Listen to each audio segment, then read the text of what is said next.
Salut à tous, on se retrouve pour une nouvelle vidéo. Donc aujourd'hui je vais encore vous raconter 3 histoires d'horreur qui s'est passées, dont 2 où j'ai vu sur le site Reddit et une où on m'a raconté. Donc installez-vous confortablement, mettez-vous dans le noir, parce que ces 3 histoires là m'ont glacé le sang. C'est parti.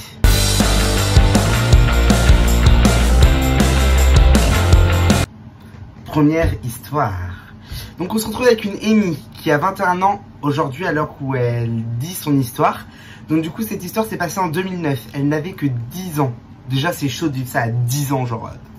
En fait ses parents ont pris la décision de déménager dans une nouvelle maison.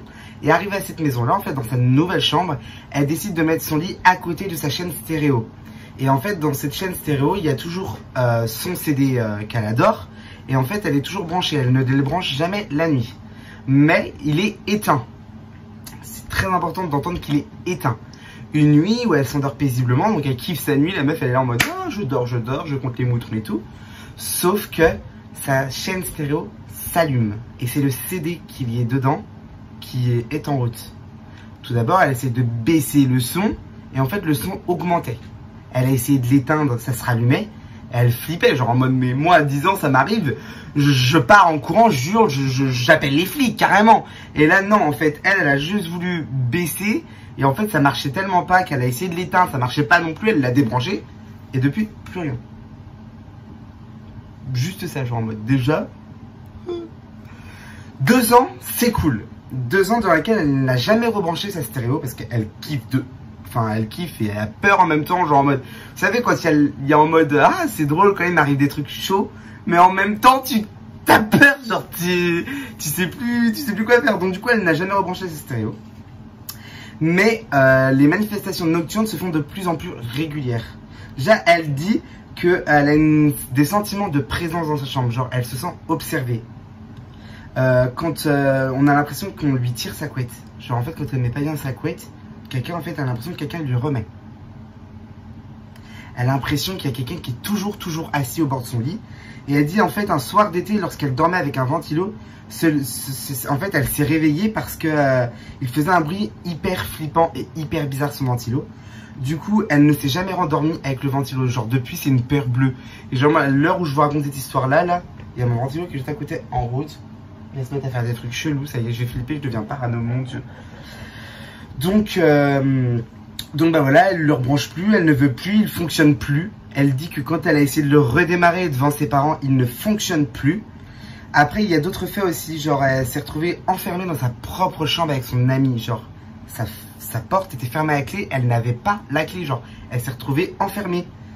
Elle dit aussi qu'elle entend des sons de clochettes, comme si, vous savez, les petits animaux, ils ont des petits colliers là, de clochettes et tout. Et bah là, elle entendait ce bruit-là, sauf qu'elle n'a pas d'animaux. C'est ultra chaud, genre, mais elle dit que voilà, hormis ça, il se passe rien de grave et que c'est pas grave quoi. En 2014, donc soit 5 ans après, elle dit que ce truc paranormal là s'accentue de plus en plus. En plus, elle rentre au lycée, une très mauvaise expérience pour elle parce que elle s'est fait harceler, elle a été en dépression, elle a fait une tentative de suicide, genre elle a vécu des choses mais pas du tout simples. Et on sait à l'heure actuelle que ce sont des faits qui sont réels, que l'harcèlement malheureusement ça existe vraiment et que c'est de plus en plus un sujet qu'on entend beaucoup dans les collèges, dans les lycées et c'est très grave. Donc du coup là en fait elle a par contre le problème c'est qu'à partir de ces moments là en fait ça s'est accentué et en fait elle a l'impression d'être jamais seule. Elle avait l'impression d'être toujours observée. Mais est-ce que vous vous rendez compte? Elle a l'impression qu'elle est toujours observée. Vous imaginez si elle va faire caca? Frère, elle va faire caca mais il y a quelqu'un qui l'observe. C'est ultra chaud d'avoir ce sentiment. Oh mon dieu. Donc elle rentre en cours. Et étant au plus mal, en gros, elle rentre des cours, quoi. Genre, un jour, elle rentre des cours. Elle était vraiment hyper mal. Et en fait, elle a juste trouvé l'idée, c'est de ranger sa chambre. Alors, elle me demande, moi, quand je suis mal, je me morfonds dans mon lit, je suis en pleurs, en PLS. Mais elle, non, elle a voulu ranger sa chambre. Sauf que, elle s'est dit, donc, elle rentre des cours. Donc, elle se dit, moi, je vais ranger ma chambre pour oublier, nana. Donc, chacun ses délires. Sauf que quand elle est rentrée dans sa chambre était rangée. Est-ce que c'est possible que vous venez ranger ma chambre, moi aussi? S'il vous plaît.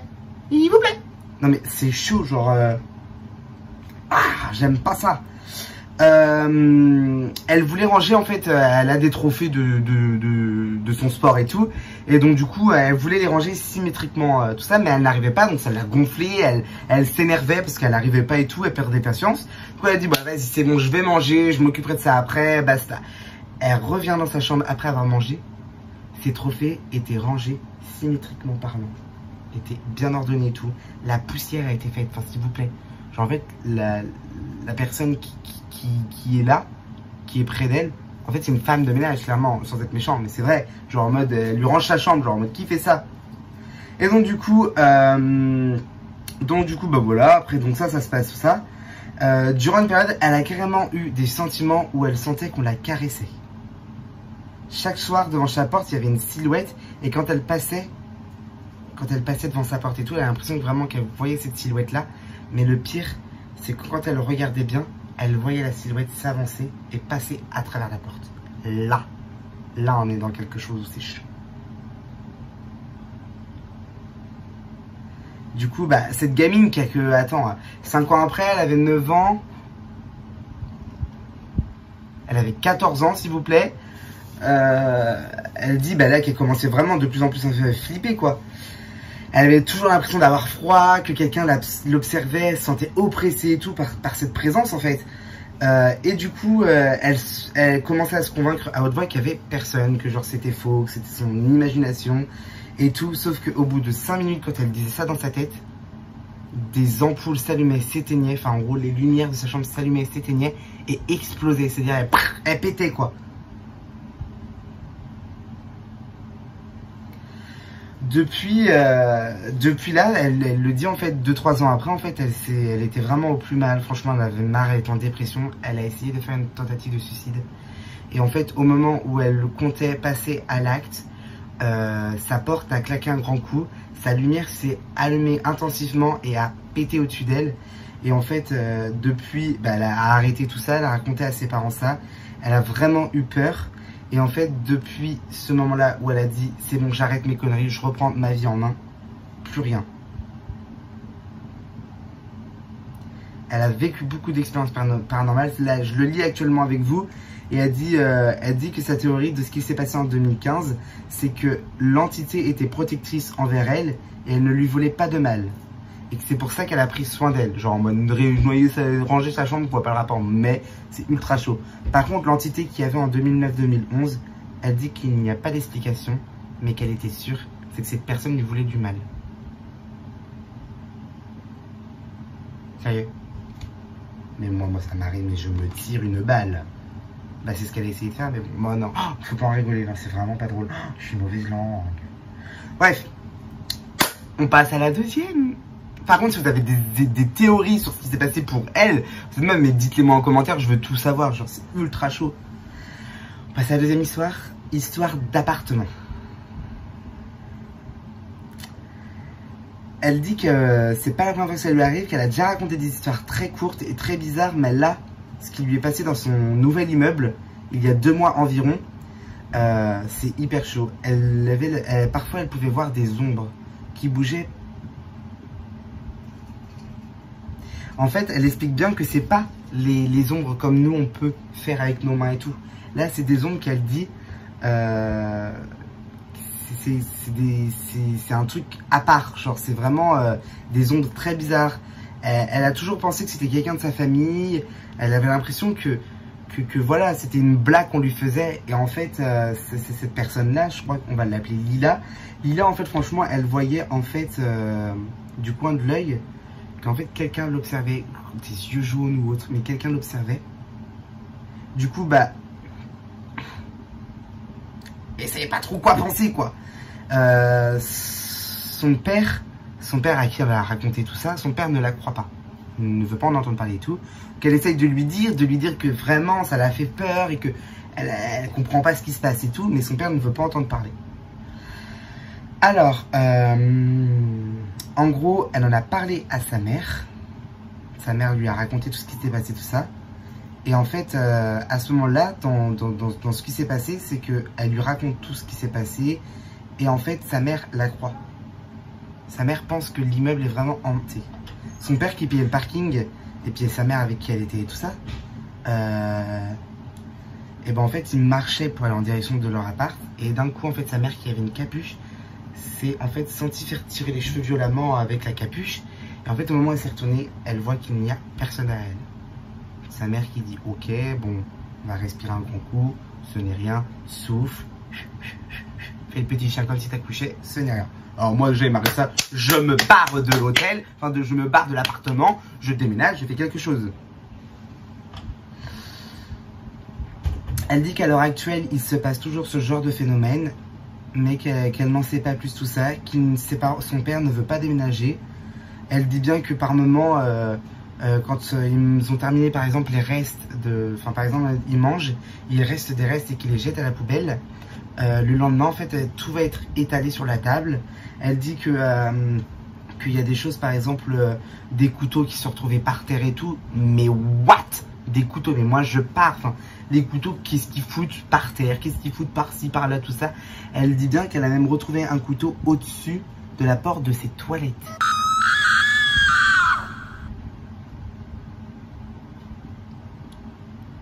Ah méfie-toi, hein, ça se trouve c'est ton frère, il en a ras-le-bol de toi. Elle dit que là, à l'heure actuelle, tout se passe encore et tout, et qu'elle en a juste marre, et qu'elle voudrait juste déménager, et que comme elle a 18 ans, et ben elle pensait en fait de partir de chez papa et maman. Courage ma chérie, c'est chaud hein. Et donc la dernière histoire que l'on m'a racontée, en gros c'est donc, pour faire court, je vais l'appeler Théo. Théo m'explique que chez ses parents, il a une belle-sœur et un frère, et qu'il a une sœur aussi, et qu'ils ont que 2 chambres, plus la chambre des parents, donc ça fait 3.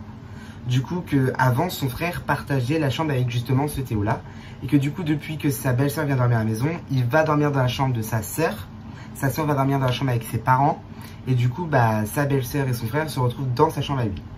Et en fait, un matin, il dit qu'il n'avait pas cours le lendemain, que sa sœur était bien partie en cours et tout, et qu'en fait il entendait en fait dès le matin des bruits de sacs plastiques et tout qui menaient dans sa chambre principale de base.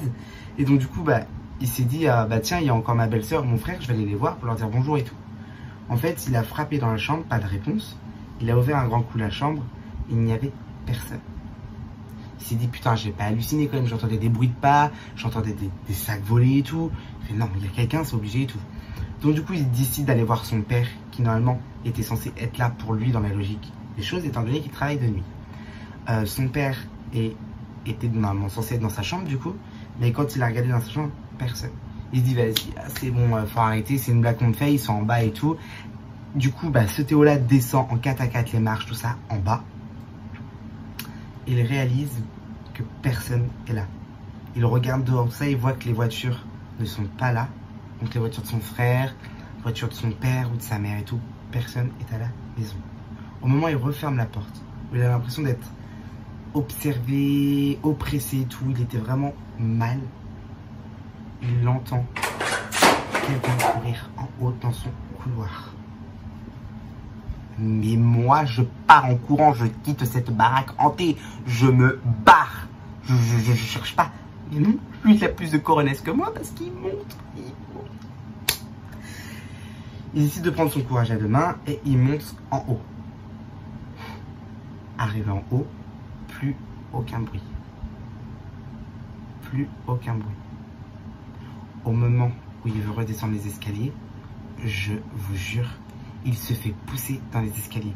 Résultat, il a un plâtre. Depuis, il en parle à ses parents qui ont un peu du mal à le croire et tout.